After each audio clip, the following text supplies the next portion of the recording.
Welcome back to the YouTube Sports Network. I am your host, and it's so very, very odd that I received a text about my local report Instagram page, but the person who texted me about the page, I'm pretty sure they didn't see the video, especially considering I only have one view in this most previous video about Za'Darius Smith retiring. Three videos ago, or 2 videos ago, I asked a family member of mine, my brother, I asked him to check out a video because I felt really good about the Cody Bellinger video, and he wound up sharing it on his Facebook, and I got the most views I've ever had.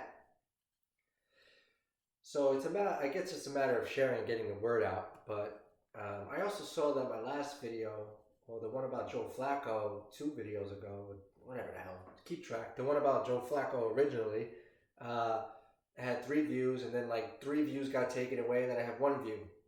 They're messing with the views. Come on, I need some people to watch this stuff. I need some people to watch this crap that I put out. No, seriously, to talk positively, this isn't crap. This is something I feel very passionate about. And if nobody watches it, at least I can say I did it. I feel good about doing it. So follow me. This video is going to be kind of interesting, weird, and honestly, it's just something that I felt like I just can't let this pass. I failed to mention something in the most previous video about Za'Darius Smith retiring. And what I always said about this guy, I forgot about it after I posted it. I said, shit, I forgot that I used to always say this. So there's a game that I like to play. Who looks like who? This person looks like that person. That person looks like this person. Well, I've been doing this for a lot of years, but I think I'm going to try to do this more often now, because I think that I'm noticing that other people are starting to notice lookalikes around the league. And the first one started with Tyler Glasnow. He's the pitcher for the Dodgers. He used to pitch for the Rays. I used to say, who the hell? He looks like that actor. Who the heck's that actor? And then that actor was on that movie Oppenheimer or whatever the hell. But before that, I noticed him from something else. The guy's name is Cillian Murphy or Killian Murphy, whatever the hell it starts with a C. Cillian Murphy, Killian Murphy. I'm like, oh shit. And now the world caught up. Now they all say, all you have to do is Tyler Glasnow looks like this guy. If we're going to stay on that topic, because that's what this video is going to be about, I got another one for you. Aaron Judge looks like Aaron Gordon, who plays basketball for the Denver Nuggets. Sorry, you can't take that one away from me. They look just like each other. I got another one now. And this one, I used to have a list of 4 of these guys that look just like each other. I swear. It was on my cell phone, maybe the last cell phone I had. So and the last number I had, I'm pretty sure. So it was probably like 6 years ago. And I can't remember 2 of the 4 names, but these 2, to me, are identical. They were like created in a lab or something. Dave Chappelle looks like Bokeem Woodbine. What a strange name.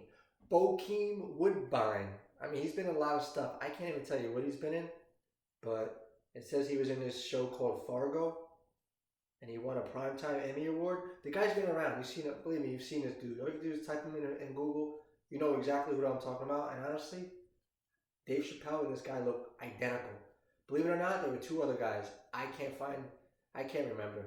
I can't even remember. I literally had a list. But those 2 guys look like each other. I have another one here. Jeff Skinner. He plays on the Sharks. He's been around. He started with the Hurricanes. He plays in the NHL. He was also a guy that was one of the first to get like $9.5 million contract per season by Buffalo. And that contract didn't age too well because he was at one point, I hate when people, don't live up to something and they get criticized for it. It's unfortunate that happens. But Jeff Skinner, he's played in 1,000 games in the NHL. He's played, and somebody actually made a good stat. Somebody said this guy's played in over 1,000 games in the NHL, never played in a playoff game, and then when he's finally on a team that made the playoffs, which was with the Oilers, I think last season, he was scratched that game. He didn't get to play in that game. So it was like the first time getting to play, he was scratched. That's pretty ironic. But anyway, I always thought Jeff Skinner looked like Heath Ledger. God rest his soul. I always thought he looked like Heath Ledger. And then like now I'm looking at it, and people put on Google, Jeff Skinner looks like Tom Holland. I'm like, I guess I can see that a little bit. But anyway, that's another one. Cody Hodgson. I went in this thread now. Now I'm looking for lookalikes. I went in a thread to see who looks like who, just to give me some examples here. This example I didn't come up with. I gotta say, the other ones I did. This one I didn't. Cody, and you actually can't deny this one. Cody Hodgson, he's an NHL player, looks like Liv Schreiber, the guy who was an X-Men, right? Who played like the Wolf or something. Wolf. What the fuck was that guy? That big dude. And then also from Ray Donovan. And I'm like, shit. But then there's another guy now I think about it. Ray Donovan. What else does he look like? Can't remember. But this one. I'm sorry. This is the one. This is the person. This is the match that I failed to mention. So Za'Darius Smith looks like Rasheed Wallace. Rasheed Wallace was a long-time NBA basketball player.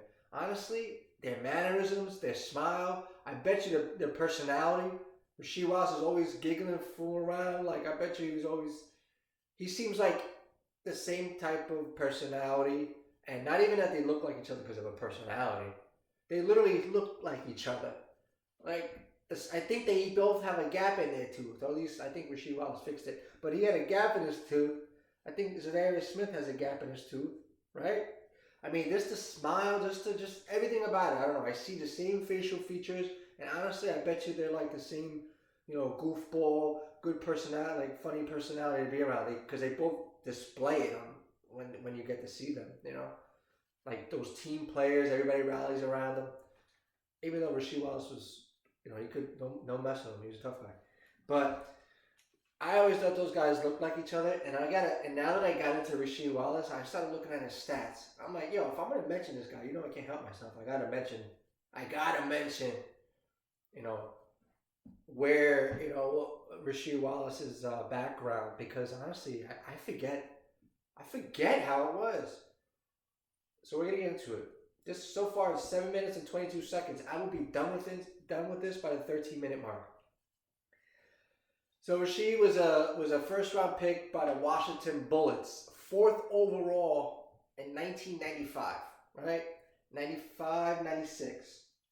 The next season, he gets traded to Portland, or he winds up in Portland. I didn't even look at how he got there. Very odd. This is like Michael Carter Williams. I think he played one season with Philly, and then he got traded. Like, he won Rookie of the Year. I think the very next season he got traded to the Bucks or something like that. It's very weird for young players within 1 or 2 years to go to a new team, especially after they did something. That happens. I'm starting to notice it's happening a lot more in the NHL. And other leagues too. So Rasheed Wallace wound up on the Trailblazers, and the Trailblazers from the 1996, he went 1996, 1997 season. Mind you, when you talk about NBA, you talk about NHL, it's always 2 calendar years at once, because the season starts mostly start in October, and they go, wrapping over the new year into springtime. So Rasheed Wallace was with the Blazers from 1996 to 1997, that first year, up until 2003, 2004.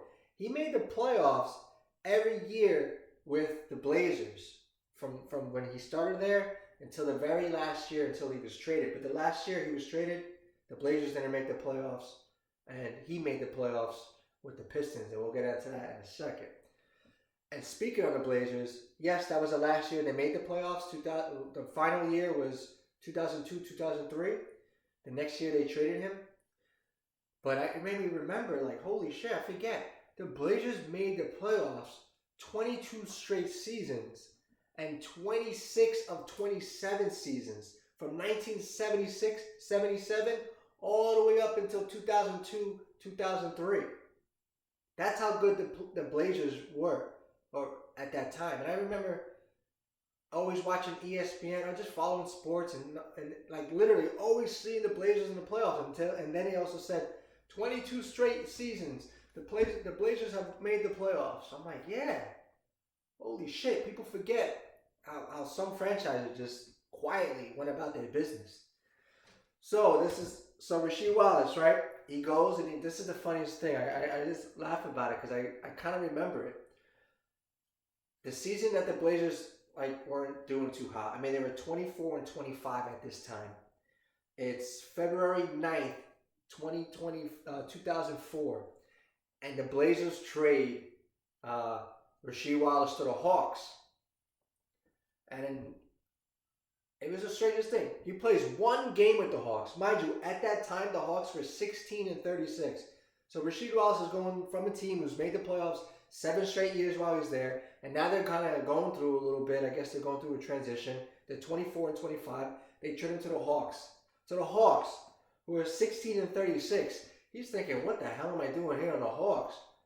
He plays one game with them. In that one game, he played 41 minutes and change, 41 minutes, 26 seconds. He went 8 for 24 from the field. He shot 33% from the field. He went 1 for 6 from three-point. He literally shot the most shots in the game he shot more than everybody else. He said, I don't give a shit. You brought me here, I'm just going to keep shooting, whether I make it or not. And they lost to the Nets at 32-30. The Nets after that game became 32-20, so they're 31-20. Those were some good Nets teams. Those were the Nets were nearby where I was living, where I'm from, and they were dominating the NBA. Them in the East and the Lakers obviously in the West. But I remember that was some team. Those were some Nets teams in the Continental Airlines Arena, which is still standing. Became the Izod Center, and I'm not sure what they're going to do with it now. I heard some rumors. I didn't like what I heard. So anyway, he was traded to the Hawks, and these are the names: Theo Ratliff, Dan Dickau, I think the pride of Gonzaga, and Sharif Abdul-Rahim. I used to love saying that name, Sharif Abdul-Rahim. So that was the 3 players that went the other way from Atlanta to Portland, and then Rasheed Wallace and Wesley Person actually got traded from Portland to Atlanta.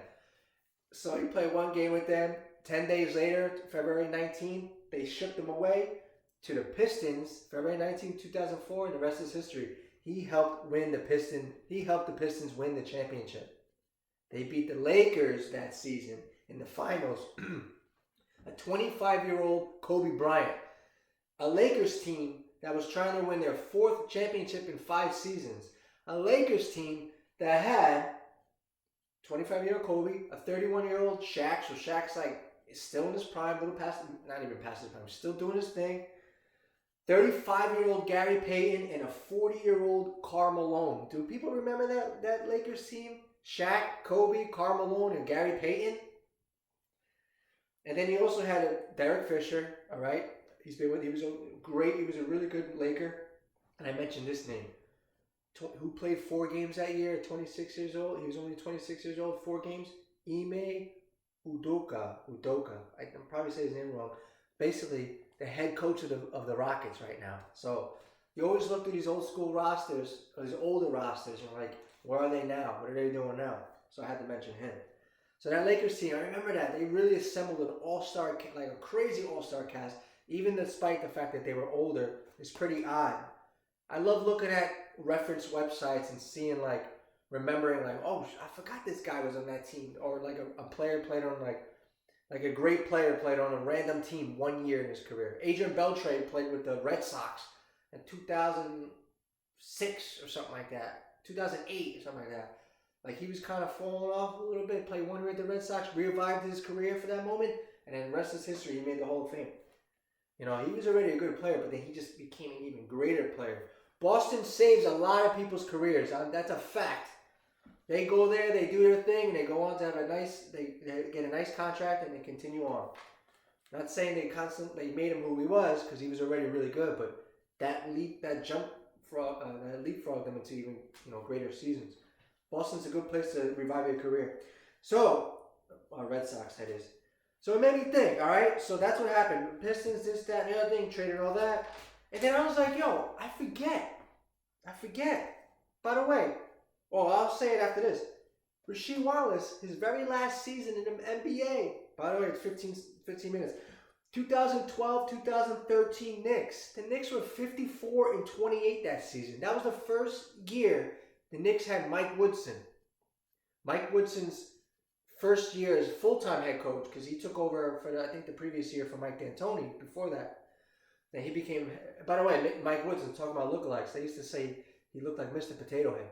I didn't say it. They said it, Mr. Potato Head. I didn't say it. But anyway, that was like such a weird Knicks team because this is why. First of all, they were 11th in points per game and they were 7th in points against. But look at this team. They had a 40-year-old Kurt Thomas. By the way, do not mess with Kurt Thomas. He got that face like you. First of all, he'll never take a joke. Don't bump into him. Don't ask him questions that you don't know the answer to because he doesn't want to hear it. And honestly, I would not even get on that guy's. I wouldn't really want to look at him. Kurt Thomas would probably he'll kick someone's ass, no doubt. He was 40-year-old Kurt Thomas. I liked him on the Knicks, though. I thought he was a very just solid player, contributor, just knew how to play ball. 39-year-old Jason Kidd. 38-year-old, by the way, Jason Kidd just popped up today on the news. He just signed an extension. So random, by the way. A lot of things have been happening. Nothing is coincidence and everything is perfect timing. Getting that text today about the local report, my Instagram page, writing Jason Kidd here, and then Jason Kidd pops up on the bottom screen. I'm just saying. Rasheed Wallace, 38 years old. He was retired for the last 2 seasons. Then he goes to the Knicks. 38 years old, plays 21 games, and wasn't on their postseason roster because he didn't pop up on the playoff stats. But I'm just saying, 38. He was there. 38-year-old Rasheed Wallace, 38-year-old Marcus Camby. The last time he played with the Knicks prior to 2012, 2013 was 2001, 2002 with the Knicks. So he goes way back.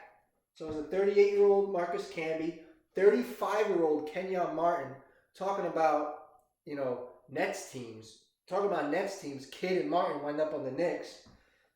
That was a great team, and they had a 35-year-old Kenyon Martin, a 35-year-old Pablo Prigioni, right? He was a rookie, came from Argentina, 35-year-old rookie. Quentin Richardson, who I always liked, he was a part of the, this is going to be my thumbnail, right? He was a part of, with Darius Miles. He used to go like that from the Blazers, right? And who was really good. He was nice with the Suns. He was a nice three-point shooter. He used to drive to the basket. He was a good guard. Marius Stoudemire, 30 years old, 29 games. I think this is when he started getting a little banged up for the Knicks. 29 games. Tyson Chandler was their best Knick, I believe, probably one of the best Knicks at that time. I think he played in 66 games, but he was solid. He also looks like a kid from Hoboken. Neftali Perez, I think his name was. Steve Novak played in 81 games. I think he had 1 start, but he was like the white boy that could shoot. There's always that white boy that could shoot. That was the white boy that could shoot. Number 16, Steve Novak. He was nice. He shot 43% from 3. Raymond Felton, he looks like Tupac. Looks like Corey Holcomb, who has a podcast. He's a comedian. I always thought he looked like somebody. Raymond Felton was nice. 28-year-old Raymond Felton. 28-year-old Carmelo Anthony. That's when we had Carmelo at his prime, right? The Nuggets didn't really want him anymore. Knicks were always looking for a superstar. They got Carmelo. He did his thing. He helped them in this season. He was obviously their best player. I said Tyson Chandler was nice, but Carmelo obviously is that dude and just made the Hall of Fame. And then you had J.R. Smith, 27-year-old J.R. Smith. This is the reason why this season is why J.R. Smith pops up a lot. And now is like always coming back around the Knicks, or has been brought back by the Knicks, and he's welcome in the Garden because people remember him for these seasons, or especially for there's a big part of it. I didn't quite look at his stats this year, but this is the beginning, or this is a big part of the reason why, because it is 54 and 28 Knicks team, and then he had a 22-year-old Iman Shumpert. So if you know your basketball, you're gonna know all these guys that I just named, and it's so random that they were on this team together. So. And then what's so random about it is that, all right, the Knicks didn't make the playoffs for the next 7 seasons after that. They didn't win more than 32 games, 6 of the next 7. And I think they had a 17-win season there, a 19-win season, and like a 21-win season. So they got really bad after this team was disassembled and moved on and whatever. But, obviously these guys are all older. But they got really bad, the Knicks, after this. So this was like the last great Knicks team until like, I think 2021 they came on, and then now what we have here, or what is going on in New York, is like a blessing because there was a lot of years of struggle, and even before these seasons too. So last point about Rasheed Wallace, he played 16 seasons. His first year, he didn't make the playoffs with the Washington Bullets. He made the playoffs every single year after that. He retired for 2 years, came back with this Knicks team. Didn't qualify for the playoffs. He played in 21 games, and he wasn't on the roster. But that Knicks team made it. So you could basically say he was a part of 15 of 16, 15 playoff teams in 16 years in the NBA. A very underrated player, and honestly, I just think that he's a guy that people forget about. And I think he looks like, personally, I just think that he looks like Za'Darius Smith. And it's just something I didn't mention in the last video. So, and this is what I was thinking about as I'm saying this. He was also a part of the Boston team that went to the finals that lost to the Lakers. I think it was 2009, 2010. So this guy's been in the finals a couple of times. He won one as a member of the Pistons. That really nice 2003, 2004 Pistons team. That was nice. And then, he went with Boston. And so either way, what I'm saying is, this is a guy who has seen a lot of success in his NBA career. 15 of 16 teams essentially have made the playoffs. And that's my take on it. Za'Darius Smith looks like Rasheed Wallace. That's what I think. If anybody has anything they want to share, comment, like, subscribe, give me a thumbs up, whatever you want to do. But if you have any lookalikes out there, don't hesitate to share them, because honestly, I love this game. Take it easy.